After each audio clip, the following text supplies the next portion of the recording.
Hello दोस्तों, welcome to software engineering channel. आज का हमारा टॉपिक है communicational cohesion in software engineering. वैसे तो कोहेजन के कुछ टाइप्स को हम पहले कवर कर चुके हैं और ये सीरीज के अंदर हम आगे चल रहे हैं और कुछ टाइप्स बाकी हैं, और उसी सीरीज का आज का जो टॉपिक है वो है communicational cohesion in software engineering. तो चलें इसको हम देखते हैं कि ये क्या है और ये किस तरीके से काम कर रहा होता है। इस टॉपिक को आपने पूरा देखना है। स्टार्ट के अंदर मैं आपको डिफाइन करूंगा कि कम्युनिकेशनल कोहेजन क्या होता है, और उसके बाद मैं आपके सामने practical example through programming show करूंगा कि कम्युनिकेशनल कोहेजन क्या चीज है और वो किस तरीके से एक्चुअल में काम कर रही होती है। क्योंकि हमें थ्योरेटिकल कंसेप्ट तो पता चल जाते हैं, लेकिन जब प्रैक्टिकली चीज सामने आती है तो हमें कुछ नहीं पता होता कि ये जो चीज हमारे सामने हो रही है कम्युनिकेशनल कोहेजन है, लॉजिकल कोहेजन है, क्या है।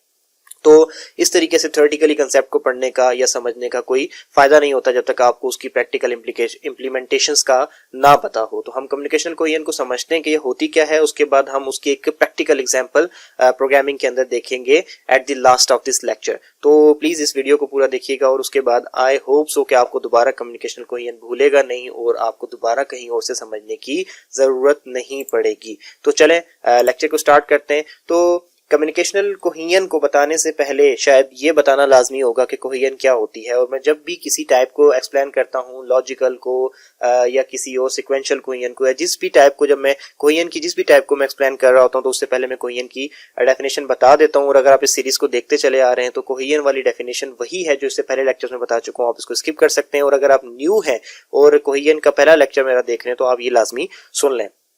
तो कोहेजन क्या होती है? Cohesion means the degree to which the element inside the modules are functionally related. ठीक है, कोहेजन ये चीज होती है कि जो कोई भी आप किसी एक स्पेसिफिक एक मॉड्यूल आप बना रहे हो तो उसके जो छोटे छोटे एलिमेंट हैं वो आपस में किस हद तक एक दूसरे के रेलेवेंट हैं। ठीक है, अगर आप एक मॉड्यूल बना रहे हो तो आपने ऐसा नहीं करना कि उसमें नॉन रेलेवेंट चीजों को इकट्ठा करके आप बोलो कि ये जनाब अली एक मॉड्यूल है। नॉन रेलेवेंट चीजों से एक मॉड्यूल नहीं बनता। मॉड्यूल जो होता है वो रेलेवेंट चीजों का मजमुआ होता है, वो एक मॉड्यूल होता है। तो कोहेजन यही चीज कहती है कि आपके एक मॉड्यूल में जो आपने डिफरेंट किस्म के एलिमेंट रखे हुए एक दूसरे के साथ कितने रेलेवेंट हैं, इस चीज को आप कोहेजन कहते हो। It is a glue in a module which keep the component together in the module. ठीक हो गया। जो कोहेजन होती है वो क्या करती है कि वो आपके मॉड्यूल के अंदर मौजूद कंपोनेंट्स को, मौजूद एलिमेंट्स को एक दूसरे के साथ जोड़ के रखती है। ठीक है, और वो जुड़ते कैसे हैं? देखें, कोहेजन ये चीज के ऊपर जोर दे रही है कि आपकी जो मुख्तलिफ किस्म के कंपोनेंट्स हैं किसी मॉड्यूल के, वो सब एक दूसरे के रेलेवेंट होने चाहिए। तो जितने रेलेवेंट होंगे वो उतने ज्यादा एक दूसरे के साथ जुड़े हुए होंगे। ठीक हो गया। तो इसलिए ये आपके लिए ग्लू का काम कर रही होती है। And what kind of components? अब वो कंपोनेंट्स कौन से हैं जिनकी हम बात कर रहे हैं? तो व्हेन आई से एलिमेंट्स और कंपोनेंट्स, तो मैं एक ही चीज की तरफ टारगेट कर रहा होता हूँ। तो वो कंपोनेंट कौन से हैं? All those component which are related to perform a single task. लेकिन जब आप कोई भी मॉड्यूल बनाएंगे तो आप उस मॉड्यूल से डेफिनेटली कोई काम करवाना चाह रहे हैं। किसी भी काम, अगर आपको काम करवाने की जरूरत नहीं है तो आपको मॉड्यूल डेवलप करने की जरूरत नहीं है। तो जब आप एक मॉड्यूल बना रहे हैं तो आप उससे कोई काम करवाना चाह रहे हैं तो डेफिनेटली उसमें जो कंपोनेंट्स होंगे वो सारे के सारे मिलकर उस एक काम की तरफ फोकस कर रहे होंगे। तो ही आप ये कह सकते हो कि ये सारे के सारे कंपोनेंट रेलेवेंट हैं। ठीक हो गया। और वो सब मिलके एक मॉड्यूल बना रहे हैं। अगर एक मॉड्यूल में 10 कंपोनेंट हैं, वो 10 के 10 एक ही काम को करने के लिए फोकस हुए हुए हैं, तो आपकी कोहेजन बहुत अच्छी है। लेकिन उसमें से एक मॉड्यूल में आपने 10 कंपोनेंट रख दिए, लेकिन 5 तो एक काम की तरफ फोकस कर रहे हैं, बाकी 5 का उस काम से ताल्लुक ही नहीं है, तो आपने कोहेजन को अचीव नहीं किया। तो डिफरेंट किस्म की कोहेजन होती हैं। लॉजिकल कोहेजन होती है, सिक्वेंशियल कोहेजन होती है, फंक्शनल कोहेजन होती है, कम्युनिकेशनल होती है। तो आज जो हम फोकस कर रहे हैं वो कम्युनिकेशनल की तरफ कर रहे हैं। तो आपको कोहेजन का तो सिंपली मैंने बता दिया कि क्या चीज होती है। अब मैं कम्युनिकेशनल कोहेजन की तरफ जा रहा हूं कि ये क्या चीज है। If all the functions of the module are working together to update the common data structure, then it is called communicational cohesion। अब एक सिंपल सी बात है कि being a software engineering student, being a computer science student, आपको data structures का तो पता ही होगा। अगर नहीं पता तो मैं आपको बता देता हूँ कि जैसे आप मुख्तलिफ किस्म की चीजें यूज कर रहे होते हैं, मोस्ट कॉमनली आप अरे यूज कर रहे होते हैं। प्रोग्रामिंग से थोड़ा सा भी वास्ता पड़ा है तो अरेज का तो पता ही होगा। तो अरे क्या है? एक डाटा स्ट्रक्चर है। अब आपने एक मॉड्यूल बनाया और वो पूरा का पूरा मॉड्यूल, उसके अंदर जो कंपोनेंट्स हैं वो सब के सब मिलकर किसी एक डाटा स्ट्रक्चर लाइक किसी एक अरे के ऊपर काम कर रहे हैं। अब एक कंपोनेंट उसका उस अरे को अपडेट करने के लिए काम कर रहा है, एक कंपोनेंट उसका अरे को डिलीट करने के लिए काम कर रहा है, उसके अंदर एक कंपोनेंट उसका उस अरे के कोई डाटा को रिप्लेस करने के लिए काम कर रहा है। तो ये सारी जो चीजें हो रही हैं, देखें अब ये सारे के सारे कंपोनेंट किधर काम कर रहे हैं, सिर्फ एक डाटा स्ट्रक्चर पे फोकस कर रहे हैं, उसी के सारे काम कर रहे हैं।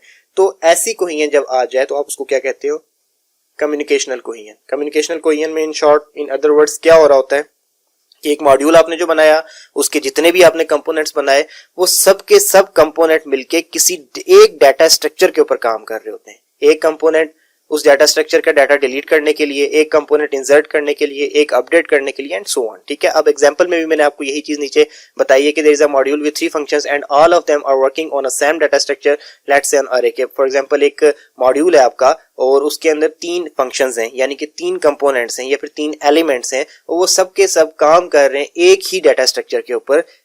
और डाटा स्ट्रक्चर क्या हो सकता है, एक अरे हो सकती है। तो उसको आप क्या कहोगे कि उन तमाम कंपोनेंट्स के अंदर जो है एक कम्युनिकेशनल कोहेजन का फैक्टर मौजूद है। ठीक है, और कंपोनेंट की कलेक्शन से ही आपका एक मॉड्यूल बनता है। तो वो जो कंपोनेंट हैं वो सारे के सारे जो है सेम होने चाहिए, यानी कि एक ही टास्क के ऊपर फोकस करने चाहिए और एक ही टास्क को मुख्तलिफ अंदाज से परफॉर्म करवा रहे हो इस तरीके से। यानी कि एक ही टास्क को मुख्तलिफ अंदाज से परफॉर्म करवा रहे हैं, उसका मतलब ये नहीं कि सारे के सारे सेम काम कर रहे हो, लेकिन ये कि सारे के सारे उसी एक मिशन के लिए काम कर रहे हो।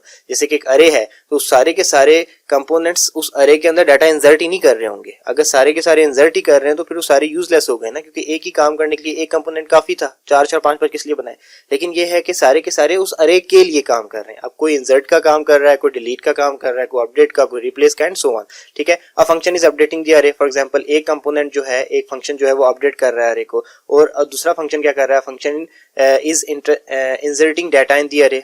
ठीक हो गया, अब ये दूसरा कंपोनेंट है या दूसरा फंक्शन है, वो क्या कर रहा है, डाटा इंसर्ट कर रहा है। तो ये क्या होगा कि इन कंपोनेंट्स के दरमियान आप ये कह सकते हो कम्युनिकेशनल कोहेजन है। अब ये चीज तो मैंने आपको थ्योरेटिकली बताई है, कुछ हद तक कंसेप्ट क्लियर हुए होंगे, लेकिन आई एम श्योर कि आपको 100% क्लियर नहीं हुए होंगे, और इसीलिए मैं अब आपको प्रोग्रामिंग के थ्रू इस चीज की एग्जाम्पल देने जा रहा हूँ। तो आप लोग देखें, C# के अंदर मैंने एक छोटा सा कोड लिखा है।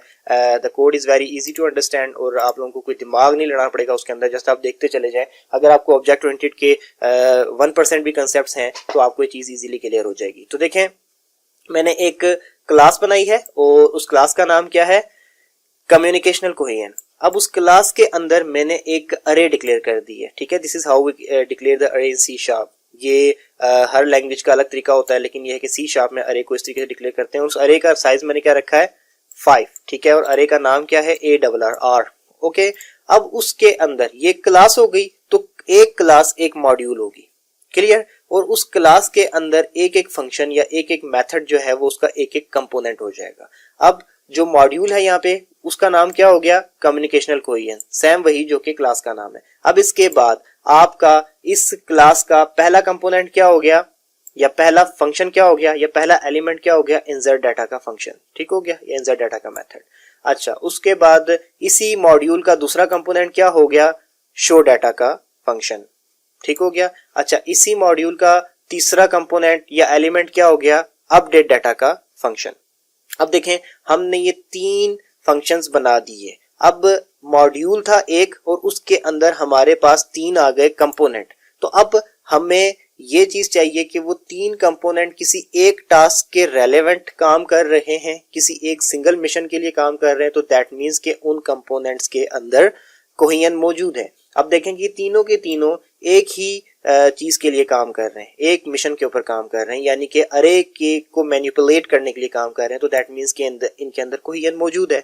अब आगे हमने फर्दर ये देखना है कि कोहेजन की कौन सी टाइप मौजूद है। तो उससे हमें ये पता चलता है कि देखें, इस पूरे मॉड्यूल में एक डाटा स्ट्रक्चर मौजूद है अरे टाइप का, और ये सारे के सारे कंपोनेंट उस एक डाटा स्ट्रक्चर को ही मैनिपुलेट करने के लिए, उसको अपडेट करने के लिए, उसके अंदर डाटा डिलीट करने के लिए, उसमें नया डाटा इंसर्ट करने के लिए काम कर रहे हैं। तो दैट मीन्स कि ये कम्युनिकेशनल कोहेजन की डेफिनेशन को सेटिस्फाई कर रहा है। तो इसका मतलब ये है कि ये कम्युनिकेशन कोहेजन इसमें पाई जाती है। अब देखें, इसी क्लास के ऑब्जेक्ट बना के मैंने अपनी मैन क्लास प्रोग्राम में कॉल किए हैं। एक क्लास का ऑब्जेक्ट बनाया मैंने communicational cohesion, obj is equal to new communication cohesion. उसके बाद मैंने एक इंसर्ट डाटा का फंक्शन कॉल किया, उसके बाद मैंने रीड लाइन का एक गैप दे दिया था कि मैं इंटर प्रेस कर सकूँ अगले काम के लिए। उसके बाद मैंने शो डाटा का एक फंक्शन कॉल किया। उसके बाद मैंने अपडेट डाटा का फंक्शन कॉल किया और अपडेट करने के बाद अगेन मैंने शो डाटा का फंक्शन कॉल कर दिया ताकि हम देख सकें कि जो अपडेट हमने किया है वो सही से हुआ भी है या नहीं हुआ है। अब मैं आपके सामने इस फंक्शन को रन करता हूँ, ठीक हो गया, और आपको मैं रन करके तो इसको दिखाता हूँ कि प्रैक्टिकली इसकी वर्किंग किस तरीके से हो रही है। वैसे तो आपको चीज़ अभी तक समझ आ चुकी होंगी, लेकिन to make things more clear मैं आपके सामने करता हूँ। देखिए मैंने इसमें डाटा डाल रहा हूँ 1 inter, 2 inter, 3 inter, 4 inter, 5 inter, data inserted successfully. देखें अब उसके अंदर जो पहला कंपोनेंट था डाटा इंसर्ट करने वाला, उसने क्या किया कि उस पूरी अरे जो कि 5 साइज की थी उसमें 5 नंबर इंटर करवा दिए, ठीक हो गया। अब मैं दोबारा से इसके अंदर क्या करता हूं, देखें मैंने उसी डाटा को दोबारा से शो करवा दिया जो कि मैंने इंसर्ट किया हुआ था। दूसरा कंपोनेंट शो डाटा वाले ने क्या किया कि दोबारा से डाटा को शो करवा दिया। अब मैं इसके बाद क्या करता हूं कि मैं यहां पर डाटा को मैनिपुलेट करता हूं। 2 5 6 देखें enter the new value for the location 2। मैंने क्या किया कि उस अरे में जो 2 नंबर की लोकेशन थी उसके ऊपर मैंने नया डाटा दे दिया, क्या 5, ठीक है, और डाटा अपडेट हो गया। अब मैं क्या करता हूं कि ये देखें मैं इसको शो करता हूं तो देखें 1 2 5 4 5, देखें वो जो मैंने डाटा दिया था 2 लोकेशन के लिए वहां पे 5 आ चुका है। अब देखें अगर आप काउंट करेंगे तो आपको ये 1 2 5 आपको थर्ड नंबर पे नजर आ रहा होगा। तो उसकी वजह क्या है, उसकी वजह ये है कि अरे की इंडेक्स 0 से शुरू होती है, तो ये नंबर 0 है, ये 1 है और ये 2 है। तो मैंने 2 लोकेशन पे 5 एंटर किया तो देखें डाटा अपडेट होके वहां पे 5 हो गया। इस 6 को कंसीडर ना करें, यहाँ पे मैंने इंटर प्रेस करना था सिंपली और मैंने गलती से 6 लिख दिया। यहाँ पर इस तरीके का बेसिकली गैप आना था जैसे यहाँ पर है, तो ये 6 बाय मिस्टेक है, इसको कंसीडर ना करें। 1 2 5 4 5 यहाँ तक आप डाटा देखें। तो कहने का मतलब ये है कि प्रोग्राम की रनिंग आपको तो बस मैंने जस्ट फॉर एग्जांपल दिखा दी, लेकिन यह है कि आपको समझाना ये था कि देखें एक क्लास है, उस एक क्लास को हम मॉड्यूल कहेंगे और उस एक मॉड्यूल के अंदर आगे 3 कंपोनेंट्स हैं और वो 3 कंपोनेंट्स कौन से हैं, उस क्लास के 3 फंक्शंस, और वो तीनों के तीनों कंपोनेंट्स एक मिशन पे फोकस कर रहे हैं। तो उस वजह से हम ये कहेंगे कि इन तीनों कंपोनेंट्स के दरमियान कोहेजन है। और उसके बाद वो तीनों के तीनों कंपोनेंट्स मिलके जिस मिशन पे फोकस कर रहे हैं वो क्या है कि एक डाटा स्ट्रक्चर मौजूद है, उसको अपडेट करना, उसको मैनिपुलेट करना, उसमें मुख्तलिफ किस्म की चेंजिंग्स करना। तो इस चीज की वजह से हम ये कह सकते हैं कि ये जो चीज है कम्युनिकेशनल कोहेजन की डेफिनेशन यही कहती है कि अगर तीनों या जितने भी कंपोनेंट हो सब मिलके एक डाटा स्ट्रक्चर के ऊपर फोकस कर रहे हो तो उस वक्त हम ये कहेंगे कि ये कम्युनिकेशनल कोहेजन है। तो दैट मीन्स के यहाँ पर यही काम हो रहा है, तो हमने कम्युनिकेशनल कोहेजन को थ्रू प्रोग्रामिंग हमने अचीव कर लिया। तो आई होप सो कि आपको चीजें समझ आ गई होंगी। अगर समझ ना आई हो तो आप मुझसे क्वेश्चन कर सकते हैं इसी वीडियो के कमेंट सेक्शन में जाके। अगर आप किसी टॉपिक पे वीडियो बनवाना चाहें तो आप वो भी डिमांड अपनी पुट कर सकते हैं हमारी वीडियो के कमेंट सेक्शन में जाकर। और इसके अलावा काफ़ी सारे नोट्स हमारे जो है हमारी ऑफिशियल वेबसाइट mysoftrainnotes.com के ऊपर पड़े होते हैं। अक्सर लोग कहते हैं कि जी हमें इसके नोट्स चाहिए रिटन फॉर्म में या PDF चाहिए इन स्लाइड्स की, तो ये चीज़ें आप यहाँ जाके फाइंड आउट कर सकते हैं। और इसके अलावा अगर आपको मुझसे किसी टॉपिक के ऊपर बात करनी हो तो ये मेरा ट्विटर का अकाउंट है, आप मुझे फॉलो कर सकते हैं और आप मुझसे बात कर सकते हैं। इसके अलावा स्टूडेंट्स हम जो है मुख्तलिफ किस्म के प्रोग्रामिंग कोर्सेज भी ऑफर करते हैं जिसके अंदर आपकी ऑनलाइन क्लासेस भी होती हैं। तो अगर आप किसी किस्म का कोई कोर्स करना चाहते हैं, कोर्सेज की डिटेल लेना चाहते हैं, तो आप हमारे किसी वीडियो के कमेंट सेक्शन में हमसे आप उस बारे में बात कर सकते हैं। आप हमारे ट्विटर अकाउंट पे बात कर सकते हैं। और इसके अलावा हमारा जो फेसबुक पेज है जो कि हमारे यूट्यूब चैनल पे शेयर्ड है ऑलरेडी और इस वीडियो के डिस्क्रिप्शन में भी आपको मिल जाएगा, आप उसके ऊपर भी मैसेज करके अगर आप कोई प्रोग्रामिंग का कोर्स करना चाहते हैं तो वो कर सकते हैं। लाइक सॉफ्टवेयर इंजीनियरिंग का प्रॉपर कोर्स हम आपको करवाएंगे, हम आपको C# सॉफ्टवेयर डेवलपमेंट का कोर्स कराएंगे, हम आपको ASP.NET web design and development का कोर्स करवाएंगे। और इसी के मुख्तलिफ किस्म के कोर्स अगर आप करना चाहते हैं तो आप हमसे राब्ता कर सकते हैं। तो वीडियो अगर अच्छी लगी हो तो काइंडली लाइक कर दीजिएगा और अपने दोस्तों के साथ शेयर भी कर दीजिएगा। चैनल इन्फॉर्मेटिव लगे तो सब्सक्राइब कर लीजिएगा। और इसके अलावा हम भी इंसान हैं, गलती हमसे भी हो सकती है, तो अगर किसी जगह पर पूरे लेक्चर में कहीं कोई मिस्टेक नजर आए तो काइंडली इसको कमेंट सेक्शन में, उसी वीडियो के कमेंट सेक्शन में पॉइंट आउट कर दीजिएगा ताकि आपकी तरह बाकी देखने वालों की भी उस आपकी उस कमेंट्स की वजह से आपकी तरह जो है बाकी जो वीडियो देख रहे हैं उनकी करेक्शन हो सके। तो फिर मिलते हैं दोबारा किसी नेक्स्ट वीडियो में, तब तक के लिए अल्लाह हाफिज।